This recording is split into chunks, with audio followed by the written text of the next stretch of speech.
Dari awal juga kan kereta sudah dibilang kalau mobil ini didesain oleh Indonesia untuk Indonesia. Market Indonesia memang lebih fokus.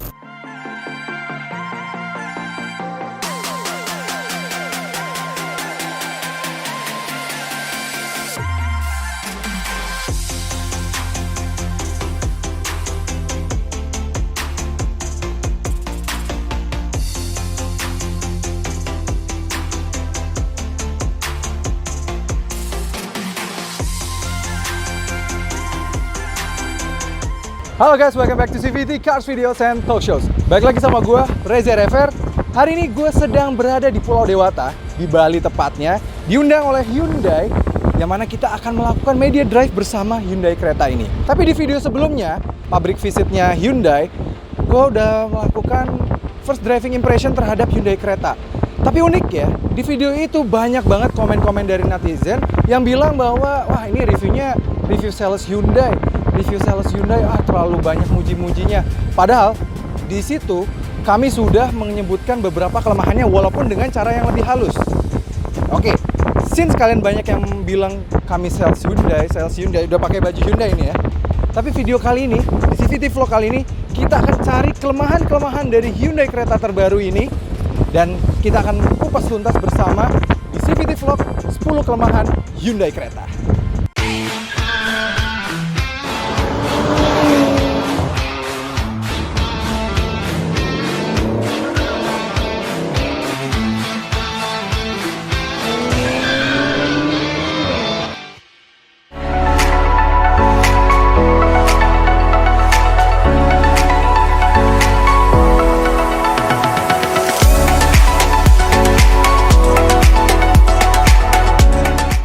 Kalau kalian masih bilang kami sales Hyundai, kami udah pakai baju Hyundai tapi mencari kelemahan dari mobil ini. Langsung aja kita kupas tuntas mulai dari desain eksteriornya. Pertama, yang paling menurut kami paling kelemahan, ayo kamera videographer. Kelemahan paling signifikan menurut kami di mobil ini adalah ini. Nomor satu, kelemahan pertama dari Hyundai Creta terbaru adalah desain belakangnya. Desain belakangnya juga sudah menyebutkan di video kami waktu itu. Mungkin kalian tidak paham dengan maksud kami ya. Ini desainnya menurut kami terlalu unik, seperti lampu depannya Palisade ya, yang terpotong di sini terus lanjut ke bawah. Lampu Palisade yang sekarang ini terlihat sekali mirip, tapi untuk jadi lampu belakang, menurut kami ini tidak masuk desainnya. Jadi ya tidak semua orang bisa langsung menerima bahasa desain seperti ini. Tapi itu bagus karena memang dengan banyak orang yang ngomongin desain belakangnya kurang ya, desain belakang kurang, lama-lama sering diliatin, lama-lama jatuh cinta. Nah gitu. Berikutnya desain dashboardnya. Desain dashboardnya ini bukan jelek, ya oke, it was okay. Tapi kalau dibandingin misalnya sama desain-desain Hyundai terbaru, misalnya kayak kakak-kakaknya, terus juga kembarannya, ini menurut kami terlalu terlihat biasa aja. Dan bahkan dengan desain dashboard Hyundai generasi yang sebelumnya, Hyundai generasi sebelumnya ya misalnya Tucson yang sebelumnya, terus juga misalnya Santa Fe yang sebelumnya, itu bahasa desainnya malah jadi lebih terasa blend yang ini kayak biasa aja, kayak tengah kotak biasa, terus ya udah gitu.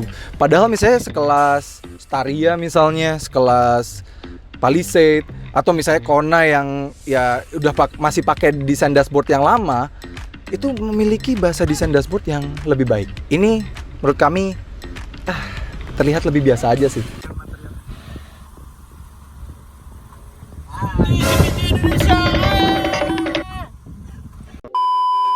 Selain desainnya memang terkesan ya lebih biasa aja dibandingkan dengan previous gen Hyundai ya, secara keseluruhan, ini juga materialnya tergolong luar biasa kurang premium ya. Seperti tidak melambangkan harganya. Mulai dari nih dashboardnya keras-keras semua, banyak jejetan palsu di sini.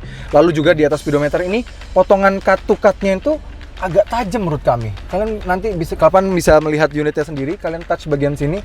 Ini menurut kami agak terlalu tajam. Ini desainnya agak keras segala macamnya. Dan juga di door trim juga didominasi dengan plastik-plastik keras. Tapi bagusnya minimal sudah diberikan soft touch di bagian yang kita sentuh, di bagian sini dan juga bagian armrest. Jadi armrestnya sudah soft touch juga. Bagus. Jadi ya, tapi overall sih masih didominasi dengan plastik-plastik keras. Berikutnya adalah tuas di bagasinya. Ini kami temukan agak sedikit unik.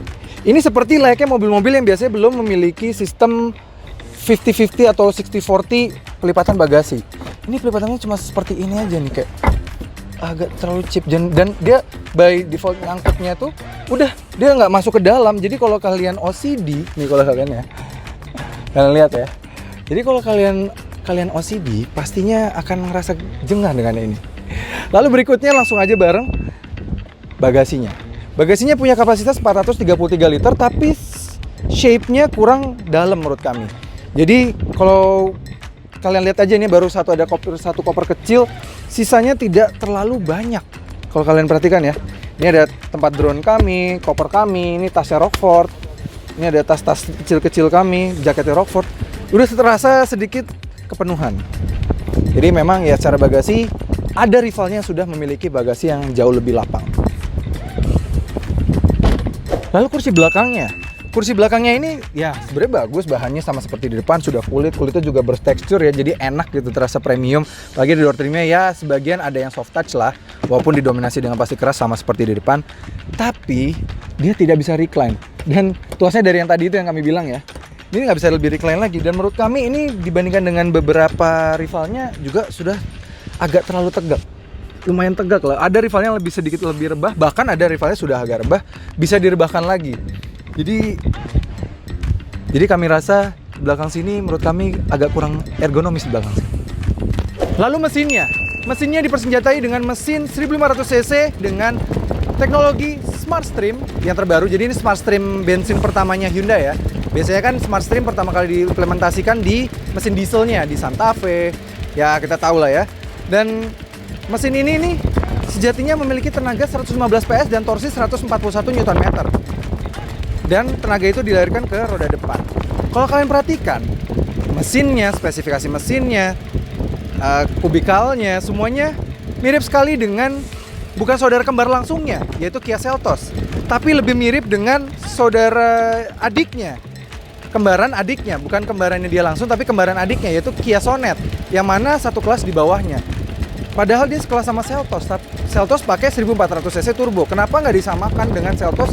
Karena tenaganya lumayan, 1400 cc turbo itu 140 horsepower, sedangkan ini 115 aja. Jadi pastinya kalau urusan tenaga lebih kencang saudara kembarnya sih. Selain mesinnya yang kami bilang kok gini, karena ya kembarannya kan pakai mesin turbo tadi yang kami bilang. Selain itu mobil ini juga dikawinkan dengan transmisi CVT, walaupun IVT ya. IVT itu memang jauh lebih cerdas dibandingkan dengan CVT biasa. Dia lebih responsif, lebih agresif dibandingkan dengan CVT biasa. Tapi CVT is still CVT. Kalau CVT Indonesia bagus. Tapi kalau IVT itu ya namanya CVT transmission memang masih ya sensasinya beda nih kita. Ya dibejek kencang tapi ngeden. Jadi kurang terasa feel-nya. Ya jadinya mobil ini gabungan mesinnya yang masih NA 1500 NA digabungkan dengan transmisi CVT. Itu malah membuat mobil ini yang harusnya saudaraan sama Seltos, tapi lebih terasa saudaraannya sama Sonet, yang mana satu kelas di bawahnya. Lalu fitur safety-nya. Fitur safety mobil ini sebenarnya tergolong lengkap. Ya, dia sudah masuk lah Hyundai Smart Sense, tapi memang tergolong masih belum full Smart Sense. Karena memang mobil ini belum dilengkapi dengan fitur Adaptive Cruise Control. Blind View Monitor yang sudah ada di Hyundai Santa Fe pun tidak turun di sini karena memang mobil ini tidak dilengkapi dengan kamera 360. Jadi ya ada lah rivalnya sudah dilengkapi dengan kamera 360, tapi mobil ini belum. Dan mengingat rivalnya dari H-Tegak yang sebentar lagi akan launching, yang sudah ada spy shot-nya ya, dan terlihat sekali baru di Honda HR-V itu sepertinya akan ada Honda Sensing lengkap dengan karena kita lihat sudah ada kamera di sininya dan juga sudah ada Honda Lane Watch-nya. Jadi membuat mobil ini terasa kalah fiturnya jika dibandingkan dengan yang H-Tegak. Padahal untuk sekarang ini si kereta sudah memiliki fitur lebih baik. Tapi sepertinya Hyundai harus berpikir ulang atau segera memberikan update bila mau lebih bersaing lagi dengan Honda HR-V. Dan terakhir adalah ya seperti yang kami juga udah bilang pada video pertama kami driving impression dari mobil ini, barusan aja kerasa langsung ya. Kami waktu itu bilang kok bahwa mobil ini memiliki kelemahan dari kursi belakangnya. Kursi belakangnya ini terlalu dipersiapkan untuk full 3 orang, dan full barang. Jadi ketika sendiri terasa sekali bantingannya sangat stiff dan bahkan beda banget rasanya sama yang depan. Ini dari lewat speed bumps, jalanan bolongan gitu ya, terasa banget sih. Ini agak lebih mantul-mantul, nah ini kerasa lagi mantul-mantul di belakang sini, kurang pleasant. Padahal dia di belakang sini sudah dilengkapi dengan armrest yang lebih besar bahkan daripada beberapa rivalnya. Bahkan ada beberapa rivalnya nggak punya armrest ya. Di sini udah bagus, tapi gitu. Dia di belakang sini kami rasa kurang nyaman, lebih keras, lebih stiff dibandingkan depan. Jadi memang dipersiapkan untuk banyak. Dan kalau kalian waktu itu bilang kami nggak bilang kelemahan dari mobil ini, padahal di video waktu itu kami bilang kok. Ya, tapi bukanlah mobil ini penuh dengan kelemahan. Mobil ini banyak banget kelebihannya. Langsung aja kita mulai kelebihan-kelebihan dari mobil ini. Jadi mobil ini meskipun tadi kita udah sebutin 10 kelemahannya dia, tapi tetap punya banyak banget kelebihan. Di depan sini aja udah langsung kelihatan. Desain depannya ini futuristik banget. Belum ada yang menggunakan bahasa desain seperti ini yang seakan-akan tuh lampunya udah mulai dari sini. Ini sama seperti. Jadi kalau ketika dimatikan, lampunya tidak nyala gitu ya. Ini bener-bener nyatu gitu. Bagus, seamless. Jadi ini desainnya futuristik banget. Dan bahkan rumornya di spy shot pun sudah kelihatan. Bahkan nanti Palisade ketika facelift, mukanya akan seperti ini. Jadi keren banget. Lalu kita lihat di velgnya. Ya, mobil ini sudah memiliki velg yang ya di kelasnya cukup besar. Dia sudah menggunakan 17 inci dan desainnya juga cukup bagus, futuristik. Dia dual tone gitu ya, dan nggak biasa lah dual tone-nya kalau mobil-mobil lain. Desainnya ya tergolong eksterior sih bagus banget, dan yang bagus lagi eksteriornya. Ketika kalian tidak memilih yang varian dual tone, kalau ada yang dual tone bisa kalian pilih yang dual tone, bagus juga. Tapi menurut kami, saran kami dari eksterior ini ambillah yang varian yang non dual tone ini, karena di pilar D-nya ini, pilar C-nya ini juga bagus banget. Dia warnanya silver, bagus, jadi aksennya tuh beda banget dengan mobil-mobil lainnya. Ini termasuk paling bagus. Jujur, kalau memang kami tadi menyebutkan kelemahannya ada di bagian belakang, tapi kalau di bagian depan dan samping, ini bagus banget. Beda, tampilannya beda banget dibandingkan dengan rival-rivalnya. Dan lalu mobil ini sudah dilengkapi dengan teknologi BlueLink. BlueLink ini seperti kontrol yang sangat canggih, di mana kita bisa mengontrol melalui smartphone kita. Total ada bisa mencapai 5 smartphone dari penggunanya. Jadi ketika kita pertama kali membeli mobil ini, handphone kalian nomornya sudah langsung dikonek dengan HP kalian. Dan langsung bisa terkonek dengan Hyundai BlueLink. BlueLink ini fungsinya banyak sekali. Kalau dari luar seperti ini ya, ketika mobilnya terkunci, kalian bisa langsung menyalakan mesin. Contoh seperti ini. Lalu dia juga bisa menyalakan klakson. Nih seperti ini. Nah, dia bisa nyalakan klakson. Jadi misalnya kita mau cari mobil kita di mana, kita bisa. Lalu juga dia bisa menyalakan lampu dari mobil ini. Bisa menyalakan tuh kedip. Supaya kita bisa mengetahui di mana lokasi dari mobil kita. Misalnya kan parkiran banyak tuh, kita biar tahu. Lupa kemarin parkirnya di mana nih mobil. Bisa tahu di mana. Terus juga kalau dari dalam kita juga bisa. Dari dalam BlueLink ini sangat berfungsi sekali. Kita buka unlocknya ya. Jadi misalnya kita mau di jalan, kita nyetir, terus tiba-tiba amit-amitnya ada masalah kendala dengan mobil kita. Di sini sudah ada 2 tombol, ada RSA, Road Service Assistance, dan juga SOS. SOS ini kebutuhan dengan healthcare. Jadi misalnya tiba-tiba pasangan kalian atau kalian tiba-tiba mengalami heart attack atau penyakit atau butuh ambulans, kebakaran, kalian bisa ketik SOS ini. Dan dia langsung melakukan penelponan ke RSA-nya si Hyundai. Keren banget. Ini 24 jam dan ada di Bali pun bisa. Ini kami lagi di Bali.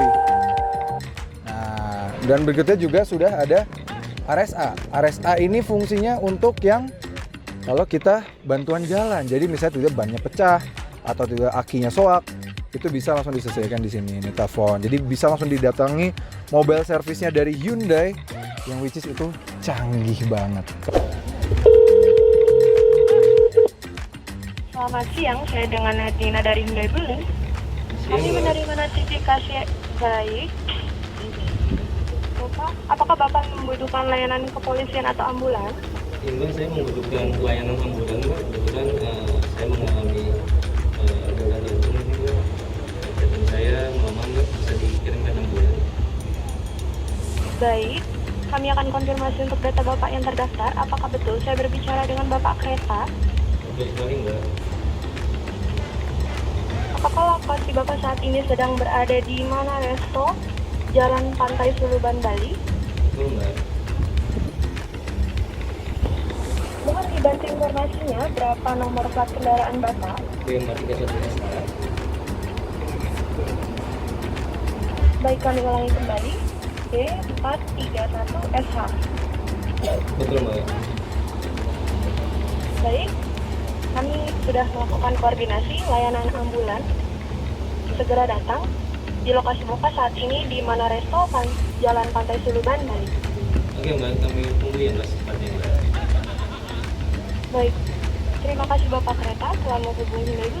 Dan yang menarik lagi, meskipun tadi kami bilang bahwa interiornya tergolong cukup ya standar lah ya, tapi dia fitur-fiturnya cukup lumayan. Mulai dari speedometer sudah full digital, dia bagus. Bahkan ya si kakaknya aja, si Palisade belum, ini sudah full digital, bisa kita ganti-ganti berdasarkan mode berkendara. Mau normal, eco juga kita bisa ganti-ganti. Ini lagi ke ini ya, bisa diganti dari sini nih, cluster. Nah, tampilan apa sih? Tampilan tema. Nah, itu kita bisa ganti di sini. Itu keren banget. Ini gampang, dan juga dia sudah support Apple CarPlay dan juga Android Auto di bagian sini. Dan yang bagusnya lagi, ini unik banget. Ini bukan cuma sekedar glove box, dia bisa menjadi cooler box. Di sini sudah bisa kita nyalakan, ada tuasnya di bagian sini. Kita bisa naruh minuman kita di dalam sana dan bisa jadi sangat dingin. Dan yang kerennya lagi, ini adalah Hyundai pertama yang sudah dilengkapi dengan speaker Bose. Karena memang even Palisade saja belum disematkan speaker Bose. Jadi ini bagus banget sih. Keren. Dan yang menariknya lagi, kalau kalian lihat bagian belakang, sini, bagian sini, nah ini ada air purifier, dan dia punya semburannya tuh dari belakang sini, dari ventilasi sini dan depan. Jadi di tengahnya sini ada. Jadi orang yang di depan dan belakang satu kabin bisa mendapatkan udara yang sangat segar ketika berkendara bersama mobil ini. Kebetulan yang megang kamera dari berkendara, Rai Santa. Dan juga yang kerennya lagi, ini adalah panoramic sunroof yang menurut kami adalah terbesar di kelasnya sih. Ini besar banget. Kalau punyanya HRV, si Honda H-Tegak, itu paling cuma sampai sini. Ini benar-benar sampai belakang. Betul, ini terasa banget besarnya, dan terbukanya juga sangat besar banget. Kami juga sudah tes nih footage-nya. Kami keluar berdua, gua dan juga Rockford dari Lugnuts yang memang posturnya sedikit lebih besar dari kami, bisa keluar dari sini. Jadi ini merupakan sangat luar biasa sekali sih. Dan lampu-lampu kabinnya pun juga sudah all LED, which is good, bagus. Jadi memang mobil ini sudah sangat lengkap untuk bagian interiornya. Kemudian rasa berkendaranya. Rasa berkendara mobil ini tuh halus, smooth. Walaupun tadi kami bilang bahwa kelemahannya duduk di belakang itu rasanya mantul-mantul banget, kurang menikmat, apalagi ketika hanya sendirian saja. Tapi ketika kalian nyetir mobil ini, rasanya halus sekali. Mobil ini sangat mudah dikendalikan, happy sekali, membuat kita senang sekali berkendara dengan mobil ini. Bukan yang fun to drive, bukan yang kayak agile sampai yang memang sporty banget gitu. Enggak, memang ada juga rivalnya yang brand M itu lebih fun to drive. Tapi kalau di sini tuh lebih kayak pleasant, easy to drive. Hari-hari pakai mobil ini tuh mudah sekali. Digas tuh yang geleser, halus. Buat daily car, kalian sering pakai mobil ini sendiri, kami sangat merekomendasikan sekali karena memang mobil ini benar-benar sangat mudah dikendalikan. Transmisi IVT-nya benar-benar sangat halus, dan ketika kita butuh misalnya menanjak-nanjak, ini kebetulan karena kami jalannya lewati Uluwatu, ke arah Pandawa, juga misalnya arah hotel kami di Ritz-Carlton, itu agak nanjak-nanjak, itu lumayan kan, kita juga berarti bisa merasakan tanjakan kekuatan nanjak mobil ini. So far IVT-nya tidak menghambat laju dari mobil ini, sehingga tetap responsif, lebih agresif dibandingkan dengan CVT biasa. Mungkin kami mengconsider untuk mengganti nama kami menjadi IVT Indonesia. Lalu IVT-nya itu juga berdampak baik dengan efisiensinya. Seperti kami bilang tadi bahwa mobil ini melewati jalur nanjak, turunan, sempat macet juga ketika kami lewat Jimbaran, agak padat di jalanan itu. kami tapi tetap bisa mendapatkan 7,8 liter per 100 km karena waktu itu di setnya ketika kami pertama kali pakai mobil ini masih pakai 7,8 liter per 100 km. Kami sudah hitung, kami bagi itu di 12,8 km per liter, berarti itu adalah rute kombinasi. Seharusnya mungkin kalau rata-rata 22 km per jam itu bisa lebih baik lagi, dan kalau rute panjang juga pastinya bisa mendapatkan efisiensi lebih baik lagi. Karena rute yang kami lewati ini cukup menyiksa mobil ini karena memang jalanan di Bali mostly berbukit, jadi terus macet lagi di bukitnya itu. Jadi memang ya lumayan irit IVT-nya kalau hari-hari kalian pakai harian dengan kondisi kemacetan Jakarta 12,8 sih menurut kami udah bagus banget sih. Lalu yang bagus lagi adalah kekedapan kabinnya. Nih, kami sedang menuju Kintamani dari hotel kami di Ritz-Carlton menuju Kintamani, dan kebetulan hujan cukup deras. Dan kalau kalian pernah lihat atau pernah mampir ke channelnya Hilary Satrio, di sana dia menunjukkan ada beberapa mobil yang harganya sudah 300 jutaan juga dan nggak pakai panoramik, memiliki kekedapan kabin yang ya kalian bisa simpulkan sendiri lah ya. Ini jauh lebih kedap, terutama apalagi dibandingkan dengan yang sama-sama brand H tapi dia lebih tegak sedikit. Itu road noise-nya jauh lebih teredam dengan baik. Dari atas nih, dengan rintikan hujan yang lumayan deras, dan kami juga berkecepatan lumayan tinggi nih, 80 km per jam, dia masih mampu meredam dengan sangat baik. Suara kami pasti terdengar lebih clear, tidak banyak rintikan seperti kayak ada orang gitu, nggak terlalu banyak. Ini ada Rockford memperagakannya. Itu jadi ya, untuk peradaban kabin, kami bilang, bukannya superior banget, berkedap banget, bukan yang seperti itu juga. Cuma at least kalau dibandingkan dengan beberapa SUV yang kita kenal, dengan rivalnya, direct rivalnya, dengan yang mirip-mirip harganya, ini sudah cukup baik, sangat baik bahkan. Dan yang menariknya lagi, sekarang salah satu kelebihannya juga ada di belakang sini. Ketika kita pakai sendiri memang menjadi salah satu kelemahan dari mobil ini, yaitu suspensinya mantul-mantul banget, beda banget rasanya dengan yang di depan, entah kenapa. Itu mungkin memang kami lagi-lagi bilang karena dipersiapkan untuk orang penuh dan juga barang penuh. Nah sekarang kami udah berdua di belakang karena yang nyetir ada Raisanto. Iya betul. Nah, ada Raisanto di depan.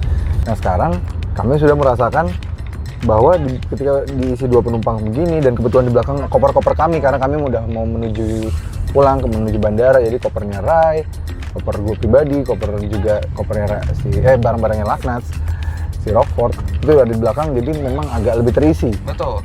Jadi udah kalau bisa bilang lebih less mantul-mantul ya Pak ya? Iya, lebih berasa mendingan, bantingannya jadi lebih teredam dan jadi lebih proper lah. Tapi memang diakui, ya tetap kalau dibanding depan, walaupun belakang sini udah diisi berang, tetap belum seenak di depan. Di depan ya, iya. Di depan tuh kayak smooth, halus, banting lewat speed bumps, jalanan lubang dikit itu kayak geleser enak banget gitu ya. Karena mungkin juga kan settingan suspensi depannya dibikin empuk ya, Ja? Iya. Nah di belakang sini mungkin dibikin seperti ini untuk mengcounter supaya nggak terlalu empuk, semua akhirnya mobil jadi limbung, mungkin begitu ya.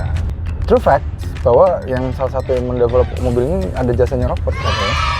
Tapi Rockford waktu itu tidak merasakan baris belakangnya. Iya. Jadi kita harus menyalahkan Rockford bahwa suspensinya jadi kayak gini. Makasih banyak. Lain kali saya akan membelah diri. Iya. Next time kalau ada product development lagi bersama Hyundai diundang, tolong perhatikan kursi belakangnya Pak ya. Saya coba duduk di belakang. Iya, nanti minta disetirin sama tim research and development-nya ke suspensi belakangnya Pak. Baik Pak. Pemilihan mesinnya juga termasuk dia. Dan akhirnya dipakai beneran. Gila, kalau biasa memang dia udah jauh lah sama CVT. Tapi gitu, overall di belakang ketika diisi full gini sudah menjadi salah satu kelebihan karena memang suspensi ini sudah dipersiapkan untuk diisi full. Karena orang Indonesia kalau bawa banyak, sekalian banyak ya. Iya betul. Sekalian di-fullin. Sekampung dengan barangnya juga. Iya, jadi bedol desa. Dari awal juga kan kereta sudah dibilang kalau mobil ini didesain oleh Indonesia untuk Indonesia. Market Indonesia memang lebih fokus untuk di Indonesia. That's why dirakit di Indonesia. Oke, bisa disimpulkan bahwa Hyundai Creta yang sekarang sudah dirakit di Indonesia ini memang benar-benar luar biasa. Walaupun memang waktu itu kalian bilang kami adalah salesnya Hyundai, terlalu melebih-lebihkan kelebihannya Hyundai. Padahal kami sudah bilang beberapa kelemahan-kelemahannya Hyundai. Tapi Hyundai Creta ini memang banyak banget lebihnya. Walaupun despite juga tetap banyak kekurangannya. Kami waktu itu menyebutkan kekurangannya dengan cara halus, mungkin kalian belum menangkap dengan cara pembahasan kami, jadi kami sebutkan aja kekurangan-kekurangannya. Sekarang kami sudah di Kintamani, kami menikmati hari terakhir kami berada di sini bersama Hyundai Creta Driving Day. Jadi memang menarik sekali Hyundai Creta ini, mobil yang luar biasa. Memang akhirnya kami bangga sekali karena Hyundai mau jor-joran untuk di Indonesia. Jadi terima kasih sudah menonton CVT Vlog kali ini, mencari kelemahannya Hyundai Creta ini, walaupun kami ujungnya juga memberikan kelebihan-kelebihannya. So, jangan lupa like video ini, subscribe ke channel YouTube CVT Indonesia, dan nyalakan lonceng notifikasi. Main-main juga ke Instagram kami dan follow Instagram kami di @cvt.indonesia. Dan sekarang kami sudah memiliki website yang bisa menjadikan platform untuk kalian membeli mobil baru seperti Hyundai Creta ini. Dan in fact, banyak banget SPK yang masuk ke website cvtindonesia.co.id untuk masuk membeli si Hyundai Creta terbaru ini. Ini benar-benar luar biasa, mobil yang sudah banyak banget hype-nya terbukti. Melalui website kami juga sudah terjadi banyak SPK, padahal mobilnya belum banyak di dealer. Mobil ini baru selesai diproduksi, makanya bisa kita pakai jalan-jalan ke Bali ini. Oke, sampai ketemu lagi di video berikutnya, CVTs. Biar nggak dibilangin sales Hyundai. Iya, betul sekali.